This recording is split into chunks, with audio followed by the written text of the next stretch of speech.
Hello and welcome back to my channel. My name is Ayelet and I'm the mom of a 2-year-old and a 2-month-old, and we practice Montessori at home. I share all about our Montessori home on this channel, so thank you so much for joining. Today I'm talking about the 3-period lesson, which is how we present new vocabulary and concepts in Montessori. This is done in Montessori classrooms, but also can be done at home. It's a more formal presentation. I think a lot of it is stuff that you likely do sort of informally with your child. And it's of course not the only way that new vocabulary or new concepts are introduced to a child, but it is a formal way of doing so, and it is a very good way to sort of teach a child the new vocabulary or new concepts. So I'm going to go into a bit of what that looks like and how to do a 3-period lesson, because this is a term you will hear a lot in the Montessori world.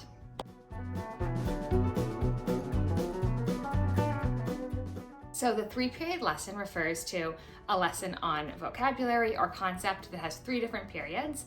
So the first period is simply telling the child what the item is. The second period is having them identify the item when you say the name. And the third period is having them actually produce the name of the item themselves. The name or the characteristic or any of those things. I'm using name here because I just find that to be the easiest way sort of to portray that. But you could say it could be characteristic, it could be find the blue ball out of the different colored balls. It could be any of that, but for this I'm just going to say the name of the item for simplicity's sake. So those three periods going from you telling the child what the item is, to saying the name of the item and having them get it for you, to at the end, them telling you the name of the item when you ask them. So the first period of a 3-period lesson, where you're simply telling your child what this is something you likely informally do throughout the day. But it's a little more formal in the 3-period lesson, so I'm going to get into how that's done. But this is something that can be done from any age. With my newborn, I can tell her this is a cow, show her a cow. This can be done at any age, this first period. It's not until you get into the second period and then the third period where you're going to want to wait until the child is at a certain level and is able to either find or produce this vocabulary. In first period, what you're going to do is you're going to set out your workspace. In Montessori, we generally try to have a defined workspace. A work mat or a table is great for this. And we want to show the full cycle. So we're going to bring the basket out from the tray of the basket out from the shelf. And then at the end, we'll put it back. We're going to put out 3 items to begin with. So you want to start out with probably 3 items. Sometimes with very young children, only 2 might be better. Sometimes with older children, it might be more, but generally 3 is a pretty good rule of thumb for a place to start. So you're going to start with 3 items that are of the same kind. Here in this example, I'm using these world landmarks, little figurines. So in general in Montessori, we want to be using more concrete instead of more abstract things. So using an actual item versus a picture of the item when we're talking about toddlers. Older children, that might be older children, that's different. But for toddlers, we want to have sort of the most concrete object we can come up with, which, when we're talking about world landmarks, we're not going to be able to, just necessarily show them all of them. And same with like animals. We're not going to be able to have all the animals on the mat. So these realistic figurines are a really great starting point. And these figurines are really designed to really look quite accurate to the thing. So you're going to start out with, you have your basket, you have your 3 figurines, and you're putting them down on the mat and preparing for that part of the lesson. So then what you're going to do next is you lift up each item and you want to isolate the item. So you're going to lift it up and you're telling them, this is the pyramids of Giza. So this is each one. You're going to lift it up, isolate it, and show it to them. This is the Empire State Building. Empire State Building. That's right, the Empire State Building. Someone wanted to join us. At this point, you want the child to be able to, experience the item, so you can let them hold it, let them really examine it, and you want to say the name of the item. Ideally you're saying it a few times, and even more ideally, they're repeating it back. They might not, but you want to say the name of the item a few times so that they can really hear the name of the item, and say it while they're holding it. And then you'll put it back onto the mat, and you pick up the next item, and you say, this is, and again, tell them the name of the item. And once you've gotten through all of those, you might move on to the second period or you might not. So if you're talking about an infant, you're probably stopping at the first period of a 3-period lesson. You're just telling them what the item is, letting them hold the item, letting them experience it and learn about it in that way. If you're talking though about an older child, a toddler, you likely are able to then move on to the second period. And this could be at the same time, or this could be at a different time, depending on what the child's ready for. Here in my example, my son was very ready to move on to the second period of the 3-period lesson. So let's jump into how that works. So with the second period, as I mentioned, you want to make sure that the child is ready for this. You want to make sure that they have had enough experience hearing the name and really associating the name with the object. The goal in this is not to be quizzing our children, not making them feel like they're being put on the spot. We're ideally wanting them to know what the items are so that we're not spending the next part of a 3-period lesson correcting them. The goal of any of these parts of a lesson is to be setting the child up for success. So we don't want to move on to the second part until they're comfortable with having really heard these words multiple times and associating the words with the object. And then we can move on when we think the child is ready for that next stage, because we really want to be setting them up for success, for them really being ready for this next stage. So in the second part of the 3-period lesson, we're going to have the 3 objects laid out, and we're going to be asking the child to do things with these objects. So get me the Eiffel Tower. Can you bring the pyramids of Giza to your shelf? Can you get me the Eiffel Tower? Eiffel Tower. Eiffel Tower, yeah.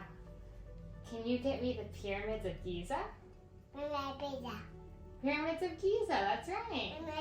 We're going to be repeating these requests with each item and having them do different things. Bring them to the shelf, touch them, give them to us, all sorts of different things.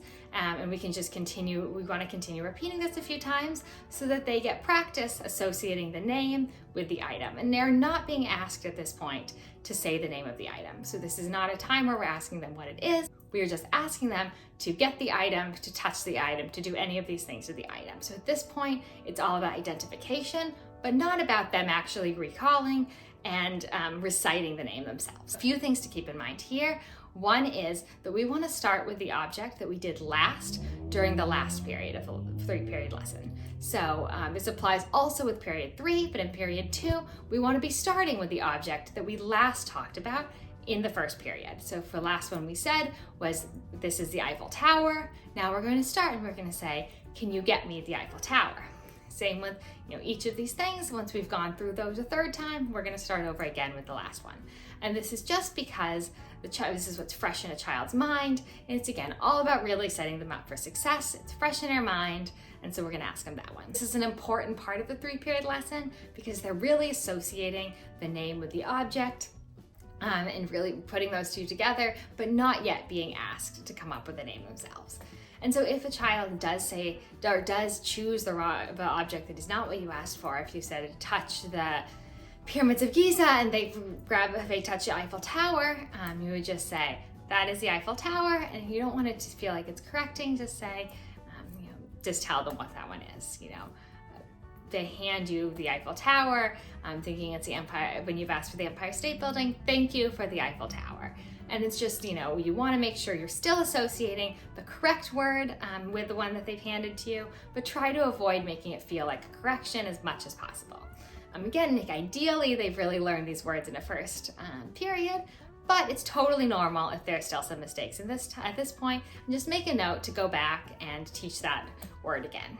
Finally comes the 3rd period of a 3-period lesson, and at this point, you want to make sure before you move on to here that the child is very confident with that 2nd period. So you've gone through multiple times, having them do different things with the object, and you're confident that they know this. Because again, it's all about setting the child up for success. We do not want to be spending this time correcting them as much as possible. Because when we're constantly correcting the child, it can, decrease their interest in doing this and lower their self-esteem around this. So we want to really set them up for success and wait until they are really ready and really do associate the name with the object, and they've confidently been doing the 2nd period for a while. And again, as I mentioned with the 2nd period, some children will not yet be ready for this stage. If a child isn't speaking at all, you're not moving on to the 3rd period. Really, if the child's not speaking, you're at most going to the 2nd period. So this is for an older, more verbal toddler, a toddler who's ready to recall the names of these objects. And again, is confident with these specific objects. So at this point, you're kind of taking an object and you're asking them, what is this? And at this point, hopefully they're confident in the words and they know which one this is. So I'm going to show you that with my son. What's this? Eiffel Tower. Eiffel Tower, that's right. So here you want your child to confidently know what the names of the words are, and when you say, what is this, they know. And there are some other alternatives you can do as well. So for some children, being asked, what is this, makes them still feel a bit too on the spot. Ideally, it shouldn't be too much feeling like quizzing because they are really confident in these words, but still some children don't respond super well to that, and it can be easier to go, this is a, for example, and leave a blank while pointing to it. This is? Eiffel Tower. And some children respond better to that, or with other ways of getting that, of asking them without directly saying, what is this? So that's just something to keep in mind. Some children respond better that way. So the third period, it's pretty straightforward. Again, you're starting with the last item that you went over in the second period, and you're asking what it is. And as with the second period, this could be on the same day, it could be on a different day, all really depends. But you want to make sure that they are confidently knowing the names of these items before you begin. Three-period lesson is a really great way to sort of learn this vocabulary. Obviously, we do many different vocabulary building exercises, and we learn words through everyday life all the time, at home and in school. But it's still something that I enjoy doing at home with my son because I find it is a great direct way to learn some vocabulary that might not come up in everyday life. He's not in everyday life necessarily learning the Eiffel Tower, but it's just a way to promote more vocabulary and to follow their interests. So he has been really interested in maps and travel recently. We're going on a big trip this summer. We've been talking about it. My son got a suitcase for his birthday. And so he's been rolling it all around and he's so excited about travel. So I knew that these were going to be a real hit for him. And they have been absolutely such a hit for him. So, it's all about what is your child interested in. You want to choose objects that the child is interested in. So he was interested in animals for a while. He still is, but he was particularly really interested in animals a bit ago and dinosaurs. So we did this with them. So just choosing something the child is interested in is a really great starting point. This is a way to work on some of that vocabulary. And once you've done that, there's so many other things to do with these figurines and to extend this. Continue to be language activities. We do matching. So we have,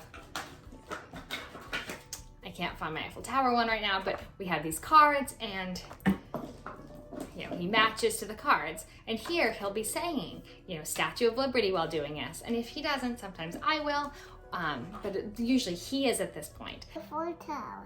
Eiffel Tower, that's right. Eiffel Tower. You found the Eiffel Tower. And so then I like to use the +1 rule sometimes to add some more language for him. Parrot. Green parrot. Green parrot. Green parrot. Green parrot on a branch. Flamingo. Yeah. Pink flamingo. That's If he's really deeply concentrated on what he's doing when matching, I won't, but if he's looking to me, I'll be adding more words, blue Statue of Liberty, and all of these sorts of ways to get more language and to work on combining those words. Just some helpful tips that I've gotten from some of my speech language pathologist friends. So those are just some things to think about. You can do matching, all sorts of things like that are, great ways to keep going with these activities. But I like to do the 3-period lesson as the first way to introduce the new vocabulary prior to giving him a matching activity. So now he does these all the time on his shelf, and you can see we have way more than 3. I'm not exactly sure how many buildings we have here. If it's more than 3 now, but I introduced each of these through the 3-period lesson to begin with, just so he had the vocabulary, and now as he does his matching, he's often saying the names of the items. Thank you so much for joining. I hope this video was helpful and you learned something about the 3-period lesson today. This is just a way that I really enjoy presenting vocabulary, and even if it's not something that you're particularly planning to do in your home, it's something good to know if you're in the Montessori world at all, because it comes up a lot. It is a classic way of presenting new vocabulary and concepts in schools, so it is just something to be aware of. If you like this video, please hit the like button, drop any questions below in the comments, and subscribe for more about Montessori at home. Thank you so much for joining.